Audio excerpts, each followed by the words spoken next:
Leonardo Curcio en Fórmula. Concluye el día con la información más relevante, el análisis en la voz de los expertos y la agenda informativa del día siguiente.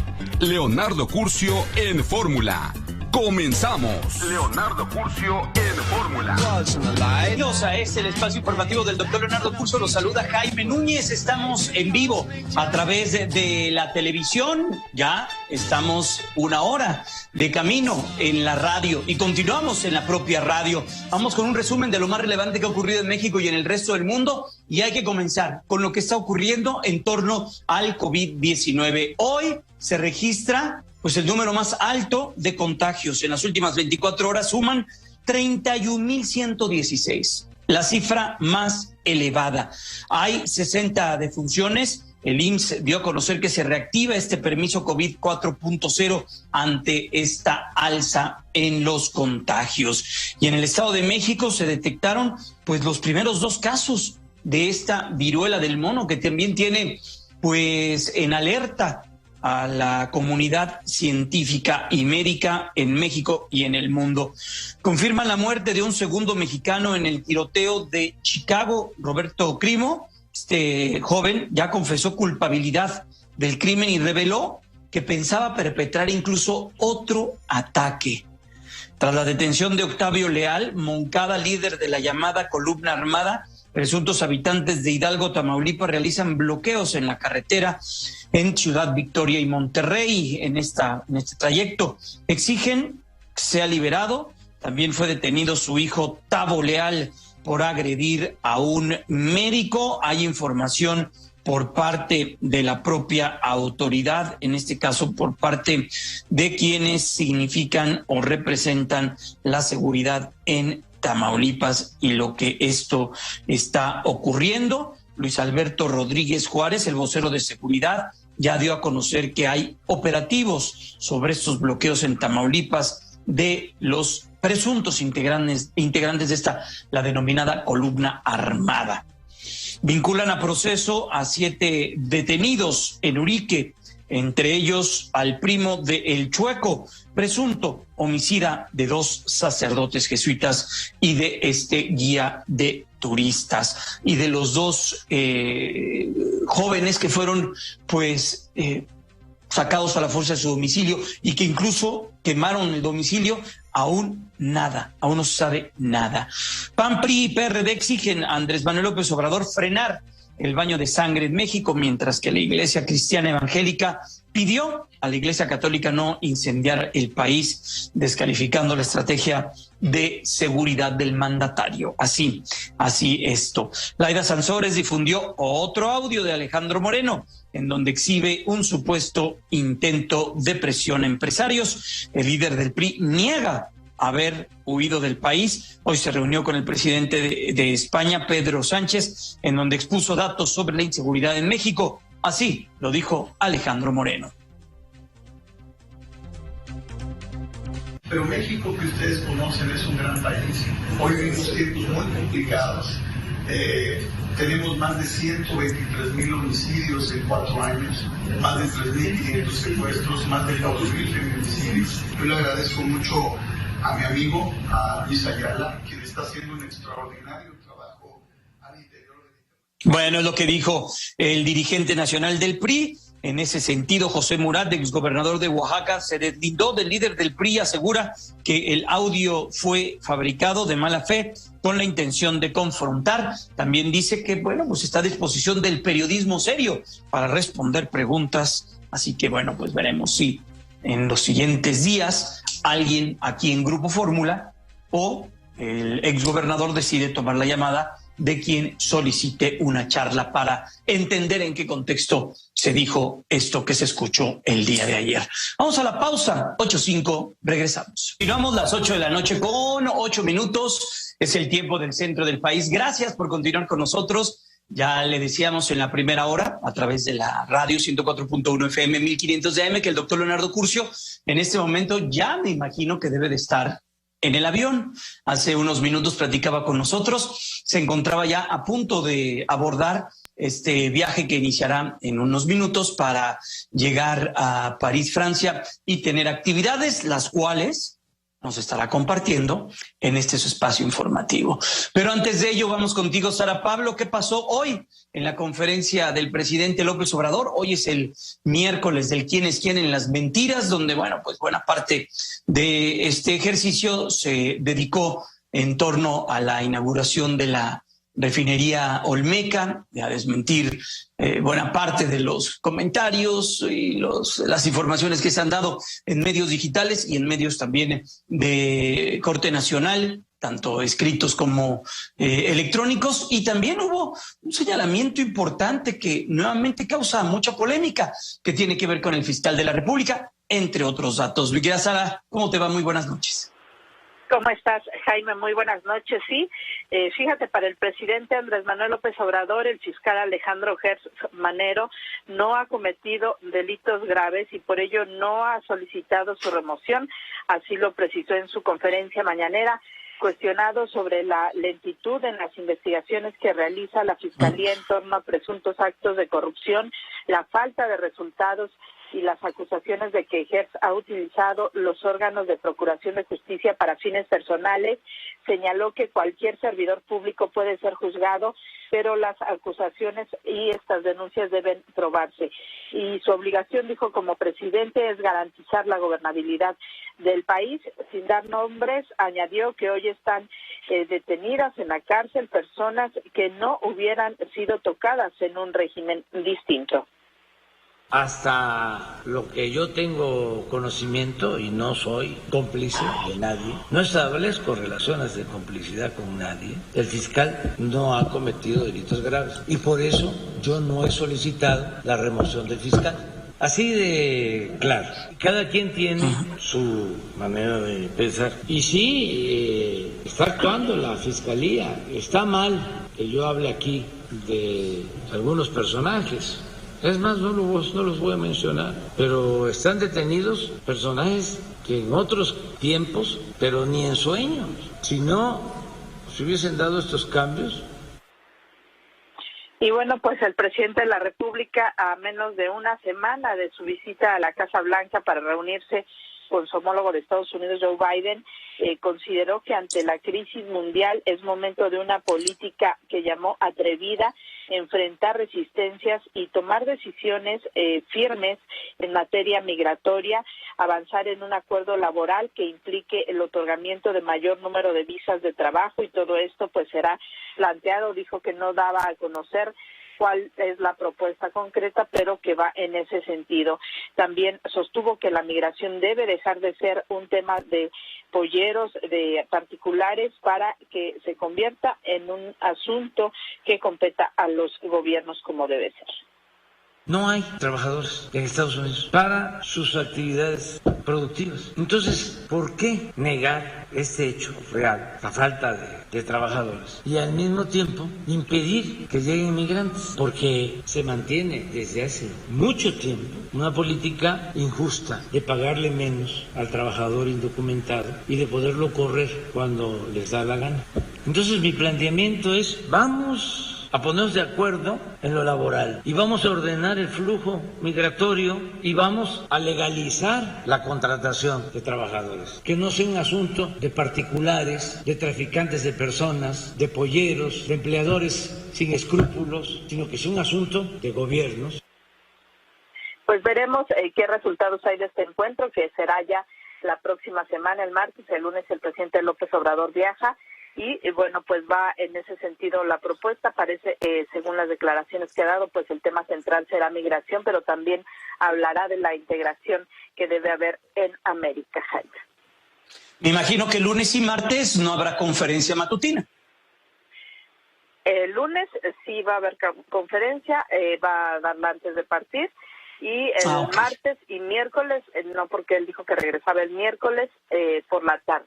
Bueno, regresaba de allá hasta el miércoles. Bueno, pues veremos qué es lo que sucede y por supuesto vamos a estar también al pendiente de ello. Sara, cuídate mucho, ya a descansar, que mañana desde tempranito toca. Así es, Jaime. Gracias, muy buenas noches. Gracias, cuídate mucho, muy buenas noches. Y ya le decía que el doctor Curcio está en este momento volando directamente hasta París, Francia, donde tendrá actividades junto con Edna Jaime, con quien platicó hace unos minutos y nos dejó esta charla. Hoy seguimos con la información y el análisis, como todas las semanas. Agradecemos a Edna Jaime, la directora de México Evalúa, que esté con nosotros. Mi querida Edna, ¿cómo estás? Estoy muy bien, Leonardo. Bueno, decirte que esta mañana tuvimos la presentación de un documento muy importante, como en el récord de México Evalúa, porque ahora nos centramos en la Suprema Corte de Justicia de la Nación. La Suprema Corte es importantísima. Yo no sé si como ciudadanos en lo cotidiano alcancemos a calibrar el peso de sus decisiones sobre nuestras vidas, pero es enorme. Oye, es la que... ¿algún eco de las decisiones de la Suprema Corte nos acaban de llegar del vecino del norte? Por tanto, si no lo tenemos claro, hay que tomar en cuenta que sí gravita de manera decisiva en nuestras vidas. Bueno, el tema enorme que da para otra conversación, pero para decir que pues está la Corte para proteger nuestros derechos, Leonardo. Si a mí me preguntas, yo pienso en la Corte para la protección de nuestros derechos, entonces pues deberíamos estar muy atentos de la manera en que trabaja y procurando que siempre lo haga mejor. Entonces, desde hace meses, desde casi que empezó la administración, está la duda de si la Corte está resolviendo como debe resolver o por si otras consideraciones está haciendo largos algunos procesos. Entonces vemos que hay cosas que la resuelve con celeridad, otras que se atrasan. Y bueno, la pregunta es, ¿qué pasa en la Corte? ¿Cuáles son la ruta procesal? Eso es lo primero. O sea, si tú y yo tuviéramos que llegar con algún amparo, con algún tema importante, Leonardo, creo que te gustaría saber, y me gustaría saber a mí, cuál sería la ruta procesal, los tiempos, y despejar toda duda de cómo trabaja nuestro máximo tribunal. Es súper importante. Entonces, desde hace más de un año, nos planteamos en México Evalúa hacer este trabajo, un observatorio de la Suprema Corte de Justicia. Parece un poco como rebeldía, ¿no? Por querer estudiar al máximo tribunal, pero creo que es muy importante para generar informaciones que los mexicanos necesitamos. Si nuestras percepciones coinciden con la realidad, si no es así, ¿qué cosas en la Corte se pueden mejorar? No por ser el máximo tribunal no está sujeto a problemas de organización, de decisión, a presiones políticas, a presiones de grupos económicos.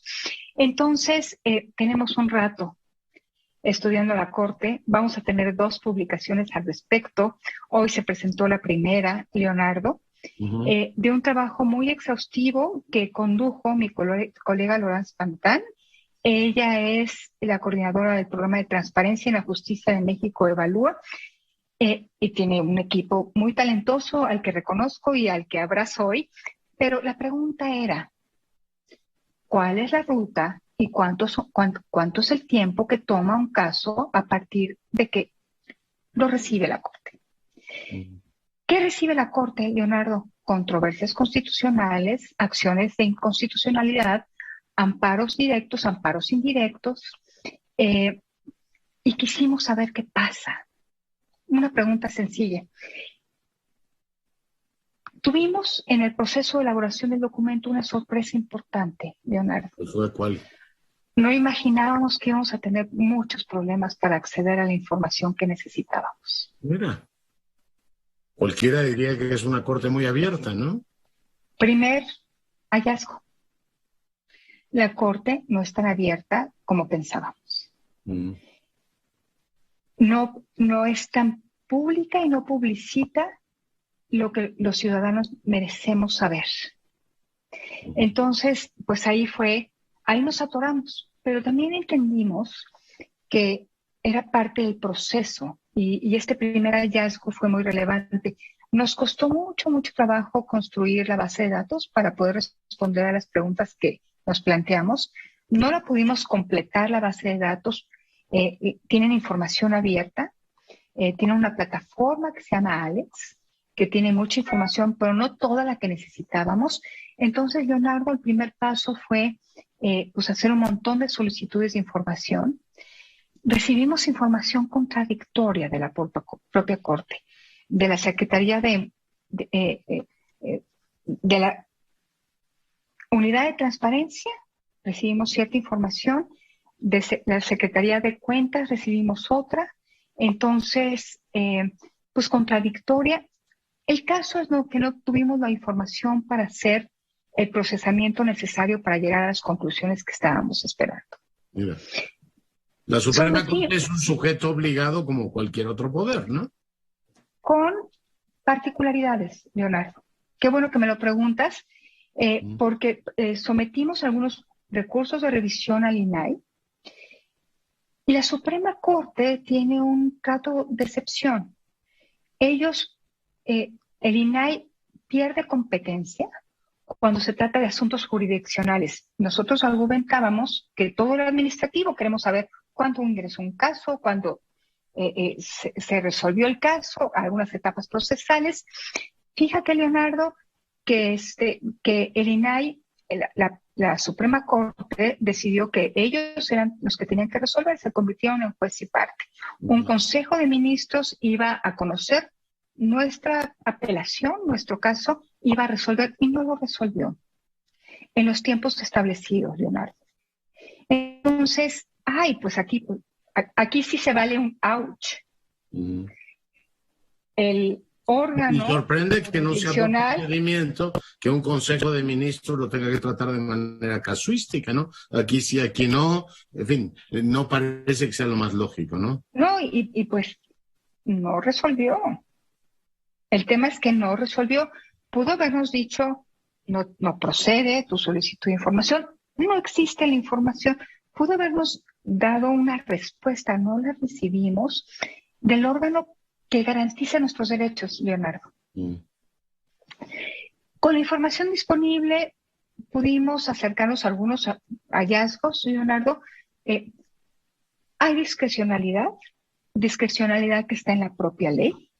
No es que los ministros trabajen a sus anchas, la ley se los permite en cierta medida, pero esta opacidad, esto de que no sepamos, que no sea público y que no hayamos podido acceder a ello, la opacidad más discrecionalidad no son el mejor binomio.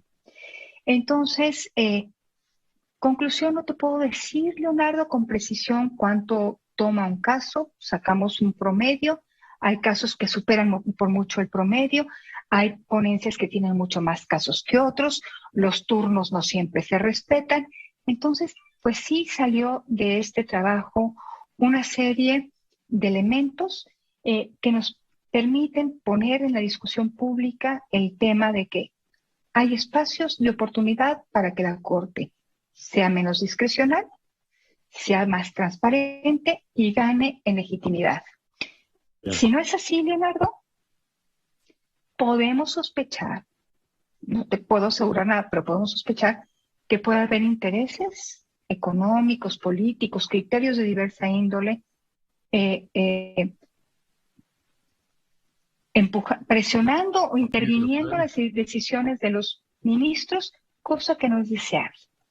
Entonces tenemos un montón de recomendaciones, pero me parece que la más importante es con los ciudadanos, pues esta relación básica de poner en una plataforma abierta, a través de la transparencia proactiva, todo el trabajo de la Corte.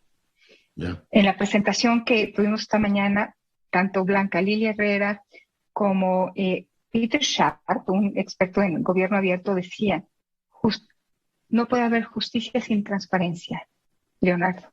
Entonces, el primer punto de este estudio es, trabajemos más en la transparencia. Tiene la Corte un compromiso con los ciudadanos y bastantes áreas de oportunidad para que esto se logre.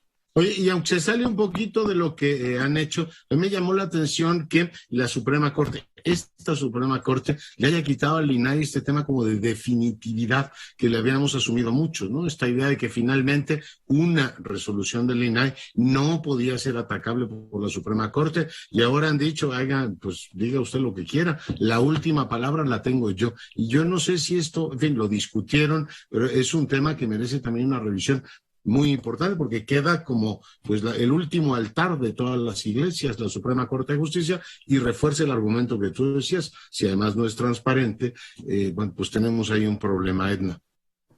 Pues mira, Leonardo, en el caso nuestro, no tuvimos una respuesta por parte del Consejo de Ministros, y nunca es buena idea que una entidad sea juez y parte. Entonces, y sobre todo cuando pueden prevalecer estos criterios discrecionales, entonces, pues pienso que no es, pues, que hay un espacio para regular mejor. Absolutamente. Oye, el observatorio va a operar sobre bases regulares entonces, ¿no? Sí, Leonardo, pues ya tenemos la metodología. Nuestro reto es acceder a la información. Invitamos a distintos ministros a acompañarnos, no les fue posible.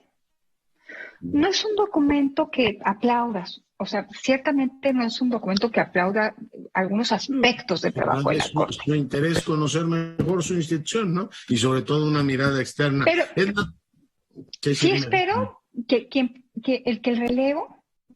releve al ministro presidente actual, que será muy pronto este relevo, enarbole esta bandera.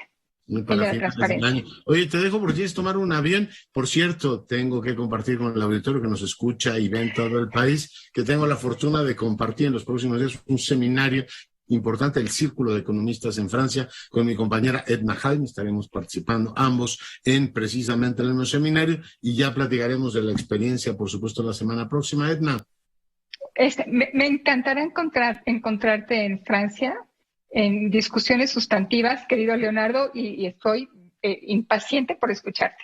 Bueno, igualmente. Nos vemos aquí la semana próxima. Edna Jaime, para fortuna nuestra, todas las semanas en este espacio. Bueno, lo que platicó el doctor Curcio hace unos minutos con Edna Jaime. Las 8:25, con 26 ya es el tiempo del centro del país. Y déjeme, le doy la bienvenida a Enrique de la Madrid. Él es colaborador y director del Centro para el Futuro de las Ciudades del TEC de Monterrey. Enrique, qué gusto. ¿Cómo te va? Muy buenas noches. Jaime, muy bien. El gusto de saludarte a ti y al auditorio. Igualmente, mi querido Enrique. Bueno, pues háblanos de lo que, pues sin duda está pasando, y no sé si este gobierno no se dé cuenta, no se quiera dar cuenta, o sea parte de la política, las enormes oportunidades que estamos dejando de pasar, o están pasando frente a nuestros ojos y no estamos tomando. En el bloque comercial México, Estados Unidos, Canadá, el conflicto con China y lo que México podría significar para este bloque comercial, que no lo está significando, Enrique. Así es, Jaime. Fíjate que esta semana salió un artículo, de hecho la semana pasada, un artículo muy bueno en el Financial Times, el periódico inglés, que precisamente habla de estas oportunidades perdidas, pero ya le pone datos, ya le pone números, lo cual es muy interesante. Habla de que, por ejemplo, a raíz de que los Estados Unidos le han puesto impuestos, aranceles a las exportaciones chinas a los Estados Unidos, se han caído las exportaciones de China a Estados Unidos en un 15%. Y sin embargo, eso no ha representado un aumento importante de nuestras exportaciones a los Estados Unidos, porque deberíamos de poderlas sustituir de alguna manera. Nuestras exportaciones han crecido solamente el 4%, mientras que otros países asiáticos distintos a China sí aumentaron las exportaciones a los Estados Unidos en 25%. O sea, nosotros no hemos podido ni sabido aprovechar ese conflicto entre Estados Unidos y China. Con ejemplos, Jaime, como por ejemplo el ejemplo de esta empresa que está en Mexicali, ¿verdad?, que estaba produciendo cerveza y que se le cancela la inversión, que era una inversión Constellation por $1,400 millones. Y bajo el argumento de escasez de agua, que si ese fuera el argumento, pues habría que suspender todas las inversiones en Monterrey, porque tampoco hay agua. Bajo ese argumento se canceló esa inversión de 1,400 La empresa, por ser amable, anunció que iba a hacer algo en Veracruz, pero el hecho es que no ha empezado a ocurrir nada en Veracruz. También el mismo artículo, Jaime, habla de una empresa Vulcan, que está desde hace muchos años en Quintana Roo, más de 30, también para utilizar recursos para, sobre todo, temas de construcción, y donde también hay el gobierno federal, bajo el argumento del cuidado del medio ambiente, como si le importara mucho, y sobre todo en Quintana Roo, también se canceló. Entonces, todo este tipo de acciones del gobierno, sobre todo a nivel federal, de ahuyentar la inversión extranjera y también la inversión nacional, pues también explica por qué no hemos podido crecer en las exportaciones hacia Estados Unidos. Y estas oportunidades perdidas, Jaime, esto es muy importante que el público lo entienda, al final del día quiere decir que son empleos que no se generaron en México, empleos que quizás se generaron en Vietnam o en Camboya, o en algún país que se puso las pilas, pero en México no. ¿Y cómo vamos a salir de la pobreza, en donde ya un porcentaje, casi la mitad de la población va a vivir en pobreza en México? ¿Cómo vamos a salir de la pobreza sin exportaciones? Último dato, Jaime. El director del Banco Interamericano de Desarrollo también señaló que se estima que México podría estar aumentando sus exportaciones en $40,000 millones más.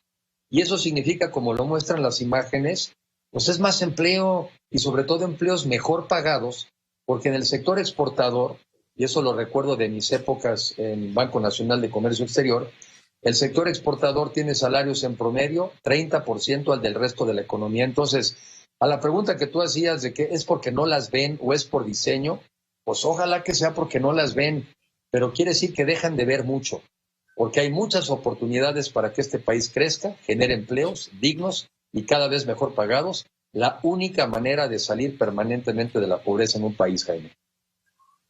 Pues sí, sin duda, y lo tenemos, Enrique, y también tenemos la otra disyuntiva, todo este tema que tiene que ver con la energía, con los compromisos que no se están cumpliendo. Hoy veíamos en el periódico Reforma una de las notas destacadas, o la nota destacada, que no permitían un cambio ahí en una de las plantas de una de las empresas, que el gobierno tiene un encontronazo importante, una empresa española.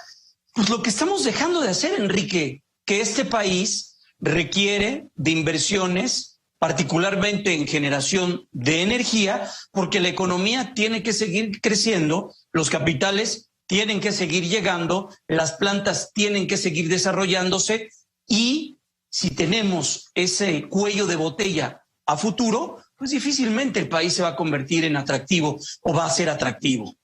Y así es, y tienes razón con el ejemplo, porque muchas empresas hoy en día en el mundo ya se han comprometido, pues para ser consistentes con el combate al cambio climático, ya se han comprometido a utilizar o invertir en países donde pueda haber energías limpias. Y lo han dicho con toda claridad, que no van a poder seguir invirtiendo en México si nosotros no somos un país capaz de proveer energía suficiente y sobre todo limpia. Hoy ya pasa, Jaime, en muchos lugares a donde yo visito y viajo, que te platican que ya no puede haber nuevas inversiones porque ya no les pueden garantizar que hay electricidad. En Querétaro, en Tijuana, en el Bajío, muchos lugares que tienen muy buenas condiciones para recibir inversión, no están pudiendo crecer porque no les están pudiendo comprometer la entrega de la electricidad. Y luego pasa lo que justamente pasó con esta empresa Audi, que diría, no me den electricidad, yo la genero, yo me la autogenero. Ah, pues tampoco. Estamos en el país de tampoco. Si no lo haces tú, si no lo hago yo, tú no lo puedes hacer. Y al final del día, pues eso, ¿quién paga otra vez los platos rotos? Los paga el mexicano, y sobre todo el mexicano que tiene menos oportunidades, que lo que necesita es empleos dignos y cada vez mejor pagados. O sea que esta pérdida de oportunidades acaba con nombre y apellido en millones de mexicanos que ven alejarse la posibilidad de un futuro próspero y mejor para ellos y para sus familias. Pues sí, y en un país que deja de ser atractivo, en un país que pues deja de competirle con estas grandes naciones, y en un país que pone pues su interés más allá de otras cuestiones que en la ideología, ¿no? Y en lo que sucedió hace más de 40, 50 años con un mundo completamente diferente al que actualmente vivimos en este 2022, Enrique. Así es, Jaime. A ver, no puede uno estar peleado, ni mucho menos, debe uno al revés aprovechar la innovación tecnológica. Hoy podríamos estar produciendo electricidad a partir de los techos de nuestras casas, de nuestros edificios, a partir de los edificios mismos. Platicaba yo el otro día con alguien que me hablaba sobre la capacidad de ir construyendo, por ejemplo, edificios que sean capaces de ya estar reciclando el agua, la misma agua, y no tener que demandar. ¿Cómo es posible que nuestro gobierno no ve esas cosas, no se entera ni por casualidad? Pues nada más hasta por error, si abres el internet y ves un YouTube, nada más hasta por error te deberías de poder informar de todas las tecnologías que podrían beneficiar hoy en día a los mexicanos. Entonces, hay que abrirse. Dicen que la mente y los paraguas y los libros solamente sirven abiertos. Hay que abrir la mente. Sin duda. Hay que abrir la mente. Pues Enrique, gracias, te abrazo. Te abrazo en este miércoles y bueno, pues vamos a estar muy al pendiente de esto y esperemos que nuestro país no pierda esas oportunidades, porque pues si no somos nosotros, habrá alguien que sí diga que está en los lineamientos y en las consideraciones de un país de vanguardia y de futuro. Cuídate mucho, Enrique, abrazo grande. Gracias, Jaime, un abrazo afectuoso. Hasta pronto, Enrique de la Madrid. Él pertenece al pool de investigadores y de catedráticos del TEC de Monterrey, director del Centro para el Futuro de las Ciudades de este Instituto de Educación. Vamos directamente a la pausa comercial. Vamos a regresar con mucha mayor información. Recuerden que estamos en vivo aquí en Grupo Fórmula, en la radio y en la televisión. Las 8:35, regresamos. Las 20:38 es el tiempo del centro del país. Lo que está sucediendo en el Reino Unido, y ni con eso se mueve Boris Johnson. Hoy una renuncia masiva, vamos a ponerle ese término, de miembros de su gabinete, de la gente cercana, y una crisis política que está viviendo allá, o que se está viviendo allá en la isla, en Europa. Voy contigo directamente, Judith Martín, de La Voz de América, con este reporte especial. Los múltiples escándalos que rodean al primer ministro británico Boris Johnson están provocando la paulatina pero determinante disolución de su gabinete, y es que hasta 17 de sus miembros han dimitido en las últimas horas. Sin embargo, hoy en una comparecencia ante los diputados británicos, Johnson, que es el líder del Partido Conservador, aseguró que permanecería en su cargo.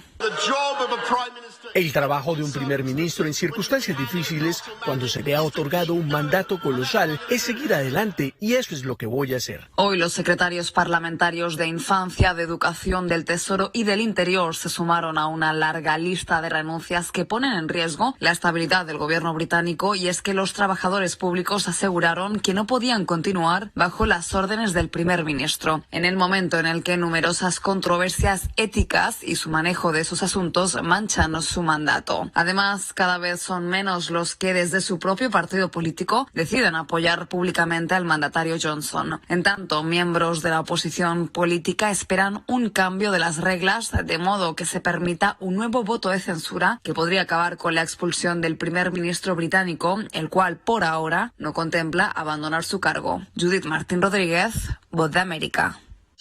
Muchas gracias, Judith. Bueno, pues ya vimos la intensidad política que está viviendo en estas últimas horas y ya veremos qué es lo que trae el día de mañana esta, pues sí, hay que llamarlo como es, ¿no? Una crisis política en el Reino Unido. Y está Boris Johnson, ni así se ha movido hasta este momento, hacia un lado o hacia el otro, de dimitir. Veremos cuánto le dura esa fuerza, ese ímpetu y también ese interés. Vamos ahora a platicar o escuchar esta plática que el doctor Leonardo Curcio tuvo este mismo día con el embajador eminente, miembro de Comexi, Rubén Beltrán, sobre lo que está sucediendo en Chile. Chile trae muchos cambios. Boric hizo una campaña donde su principal apuesta es el cambio y estructuras que se tienen que cambiar en el propio país. Hablan incluso de una nueva constitución. Aquí tenemos parte de la charla. Bueno, y en días pasados le comentaba de la constitución chilena, que en los próximos días tendrá que ser, concretamente la primera semana de septiembre, ratificada por el soberano. Vamos a enlazarnos con el embajador eminente de nuestro país, Rubén Beltrán, quien fue, además de subsecretario de América Latina, también nuestro embajador en Chile y es un gran conocedor de este tema. Embajador, bienvenido. Muchas gracias, Leonardo. Un saludo cordial y respetuoso a toda tu audiencia. Oye, Chile y la nueva Constitución, escribías en un artículo reciente, entre la aprobación y el rechazo. ¿Cómo estás viendo las cosas? El texto pues tiene muchos elementos, algunos de ellos muy novedosos respecto a la Constitución anterior, y ahora les toca a los y las chilenas decidir si lo ratifican o no. Embajador. Dos consideraciones iniciales. La primera es que tendrá que haber un enorme esfuerzo didáctico para que el pueblo pueda conocer por lo menos la esencia de este texto, que no es un texto corto. El texto que se propone, que ayer se presentó, por cierto, se lo presentaron al presidente Boric, el texto constitucional, no es corto. Si bien la Comisión de Armonización lo redujo, artículos, embajador, ¿no? Pasó de 499 a 388. Sigue siendo un texto muy largo, porque además tiene 57 disposiciones transitorias que no son cortas.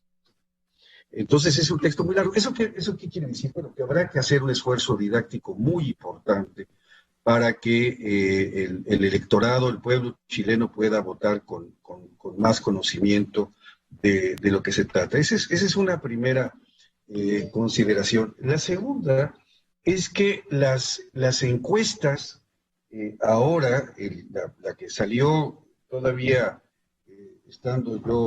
acababa yo de salir de Chile el 3 de julio pasado, muestran que hay una tendencia predominante, según las encuestas, hacia el rechazo. La última encuesta del 3 de julio dice que el 51% estarían por el rechazo, el 34% estaría por el apruebo y un 15% está indeciso.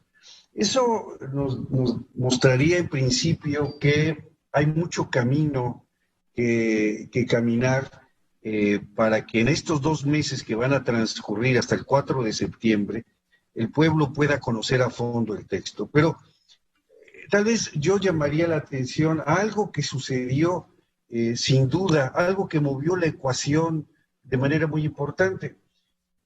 Cuando el gran mérito que tiene Chile o las instituciones chilenas es que en un plazo muy rápido, desde el estallido social, que fue el 19 de octubre de 2019, hasta que se dio el acuerdo por el que arranca el proceso de la nueva Constitución, fue menos de un mes. Fue menos de un mes y ya en diciembre ya se había aprobado las reformas constitucionales que hicieron que este proceso arrancara formalmente. Y en el año 2020 nos encontramos con que el 80% de los chilenos, que hay que decirlo, el 80% de los chilenos, de todas las tendencias políticas, optaron por votar a favor de darse una nueva constitución. Sí. Y hoy nos encontramos con esta aparente paradoja, o no aparente, esta paradoja de que algo cambió radicalmente y ahora, aparentemente, de acuerdo con las encuestas, una mayoría opta por el rechazo. Eso es lo que nos dicen las encuestas. A esto yo tendría, tal vez, Leonardo, algunas explicaciones o intentos de explicación sobre lo que pasó. Y una de las cosas... nada más déjame detenerte un momentito ahí. O sea, Boric, que ha manifestado su interés porque se apruebe, él es, digamos, presidente electo al margen del proceso constituyente, pero, digamos, paralelo. ¿Podría ser también una especie de elemento así como plebiscitario para Boric el que se apruebe o no? O yo no sé si en tu texto hablabas del plan B. ¿Cómo podría manejar una eventual derrota si él mismo ha dicho quiero que se apruebe la Constitución, embajador? Muy bien. Mira, vas hacia el punto que quería yo tratar. Uno de los temas es que hay un aparente desencanto de la gente en dos aspectos. El primero es un desencanto hacia el proceso constituyente en general de mucha gente. ¿Por qué? Porque se dio lo que yo llamo un recinto de cristal. En los procesos de discusión de la Convención Constitucional, como le llaman los chilenos, estuvieron transmitidos por YouTube, en Internet, todo el mundo podía asistir a las reuniones, y eso hizo que los aciertos, los desaciertos y fueran públicas y había un proceso de desencanto. En segundo lugar, estas encuestas de las que estamos hablando ahorita, efectivamente, hoy coinciden con una baja muy importante en la popularidad del presidente Boric. El presidente Boric tiene hoy en día una popularidad que anda alrededor de los 34%, bajó muchísimo en un plazo relativamente corto.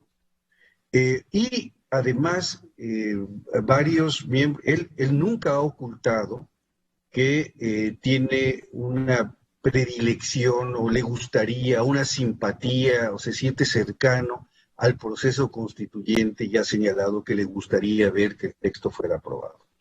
Esa posición ha sido todavía más marcada por algunos de los personeros de su gobierno. Y esto ha hecho, cuando se ve que la balanza se marca hacia el rechazo, esto da dos cosas. Primero, sí, uno pudiera darse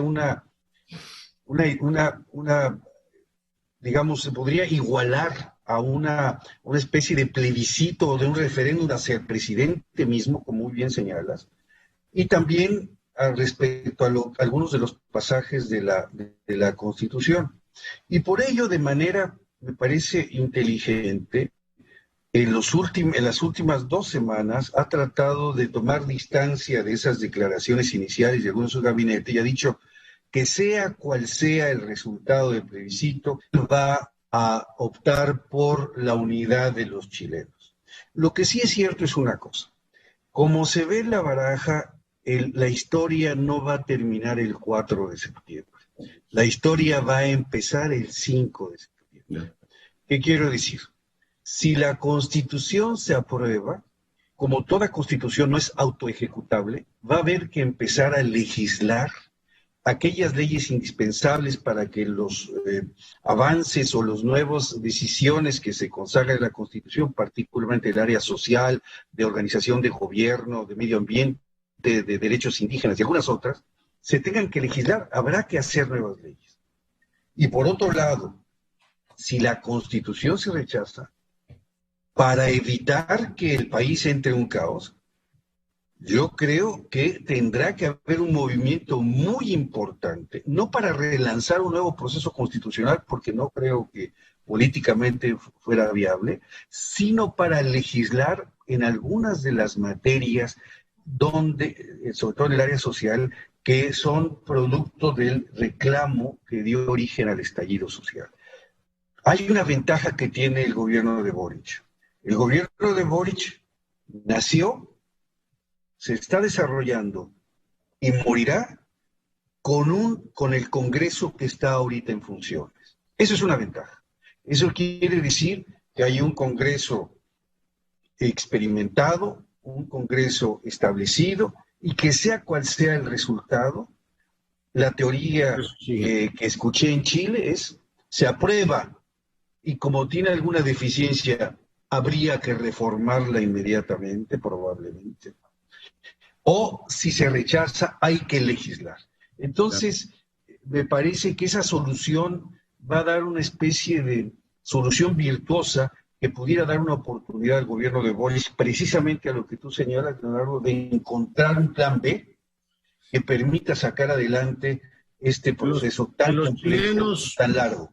Eminentes son expertos en concertación, no concertaciones, concertaciones, que aquí los de concertaciones somos nosotros. Pero te pregunto, ¿la caja de cristal ayudó a educar más al pueblo o tuvo el efecto que tuvo la Constitución aquí en México, la capital de la República, cuando todo el mundo tuvo esta inflación de derechos? Tú recordarás que había quien abogaba por el derecho a la gratificación sexual, todo el mundo se preguntaba en qué ventanilla ibas a exigir eso, o a la alimentación diferenciada, o los derechos de las mascotas. Entonces se empezó a convertir en una chacota, es decir, a ver, no estamos discutiendo una norma fundamental para el gobierno de la ciudad, sino un conjunto de temas que reivindican distintos grupos. Cuando yo leo, te pregunto, yo no he seguido el debate chileno, que hablan de una república paritaria, inclusiva o incluyente, solidaria, intercultural y todo lo demás, ¿son buenos deseos agregados al texto constitucional?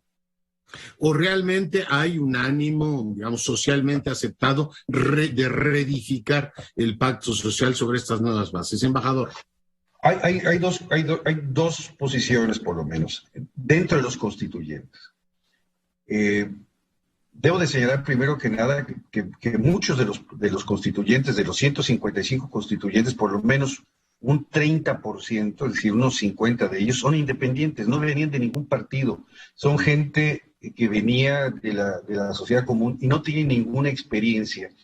Y gran parte de los textos que finalmente se aprobaron en la convención fueron producto de pequeñas agendas de grupos o de personas, etcétera, que se fueron amalgamando de alguna manera, y ahí tratado de tener cierta congruencia en el área medioambiental y en algunas otras.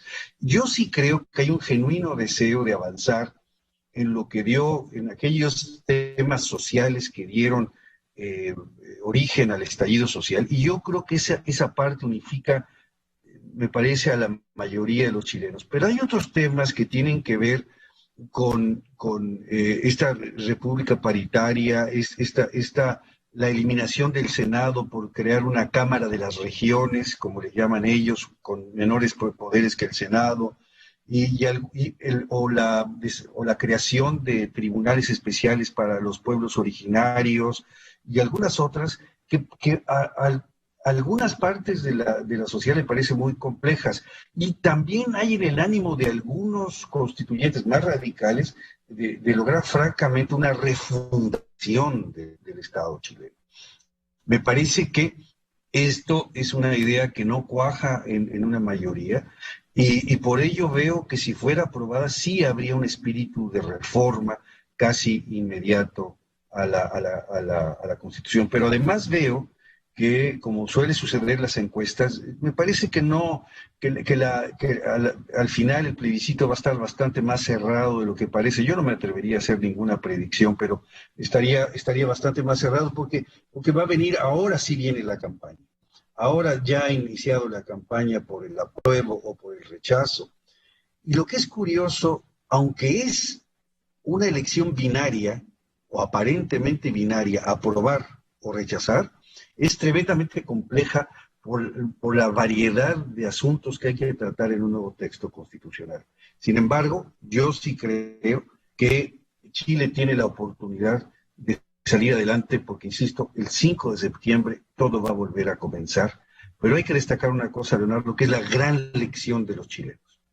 Los chilenos, después del estallido social que todos vimos con ojos asombrados, pudieron reconducir por la vía institucional hacia una nueva constitución. Y eso tiene un valor importantísimo y es una lección para todos nosotros. Oye, y aunque los chilenos son expertos en que los plebiscitos gane el no, ¿te acuerdas del de 88? Sí. Probablemente dicen que el plebiscito siempre gana el sí. O sea, hay un ánimo afirmativo de los pueblos. Los chilenos han escrito eso. Yo estoy seguro que cuando vayan valorando también, aunque no estén muy de acuerdo con la Constitución, el efecto de quedarte en una zona gris sin Constitución y con un presidente debilitado, hará, como por cierto otro ejercicio que también se ha discutido mucho en estos días, el famoso referéndum de la OTAN en España, donde Felipe González cambia de opinión y les dice, a ver, aunque no estén de acuerdo conmigo, la idea de quedarnos ahora fuera de la OTAN, el asunto pues ahora con la última reunión que tuvieron en Madrid, se actualizó y se volvió a discutir, pues los pueblos van valorando pros y contras y no está tan claro que votar, a pesar de que les pueda parecer mal la Constitución,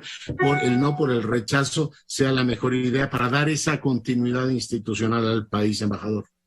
Estoy de acuerdo. Y en todo caso, el camino va a ser largo a partir del 5 de septiembre y yo creo que hay muchas lecciones aprendidas para todos nosotros. Y un taxista me dijo una cosa en Chile, le dije, bueno, ¿qué está pasando? Le pregunté yo, siguiendo tu ejemplo que te gusta preguntar con los taxistas y a la gente de la calle, me dice, es que el pasado es una cuña que nos divide. Mira. Un taxista ese hombre hay que además muy cortito, muy cortito. Ese hay que pedir el estadio para la silla rota y para este programa también. Mi querido embajador, te agradezco mucho el tiempo que has estado esta noche. Al contrario, yo agradezco y siempre estaré a tus órdenes, Leonardo. Un abrazo a la distancia y encantado de verte y saludarte. Gracias, el embajador eminente Rubén Beltrán, para fortuna nuestra, hoy conversando con usted. Bueno, pues hasta aquí la charla que el doctor Curcio tuvo con el embajador eminente y miembro de Comexi, Rubén Beltrán. Nos vamos, quédense en Grupo Fórmula este miércoles. Mañana regresamos en punto de las 19 horas. Cuídense, quédense. y nos escuchamos y nos vemos mañana.